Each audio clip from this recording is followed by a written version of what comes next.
47. gitarijada za članove 12 demo bendova iz Srbije, Makedonije, Hrvatske i Bosne i Hercegovine. Prethodnih dana organizovana je Rock Akademija, a sutra kreće u borbu za titulu najboljeg.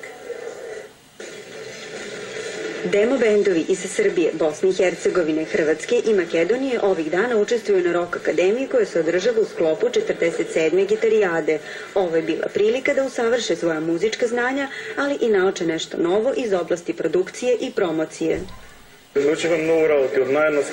Naučili smo mnogo toga, od najjednostavnijih stvari poput štimovanja gitara i bubnjeva, pa do najosnovnijih detalja instrumenta koje sviramo.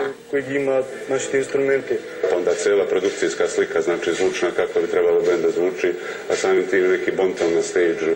Velika ljubav prema rock'n'rollu i uporno vežbanje dovela je ove mlade ljude do takmičarskog dela programa, jedne od najpoznatijih rock manifestacija na Balkanu.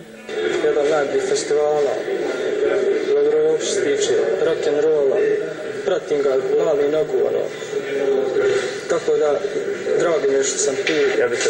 Ja bih se ovde preselio jer sam svaki dan okružen muzikom koju volim.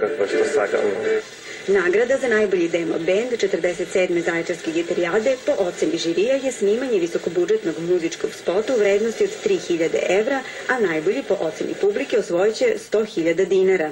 Posetioci ove rock manifestacije uživaće do 3. avgusta i u hitovima Parnog valjka i Zabranjenog pušenja, kao i grupa Kanda Kodža i Nebojša, Darkud Dab, Ritam Nereda, Prljavi inspektor Blaži i Kljunovi i mnogih drugih, uz goste iz Hrvatske, hip-hop sastav Elemental. Zaječar, Danica Canić, televizija Pink.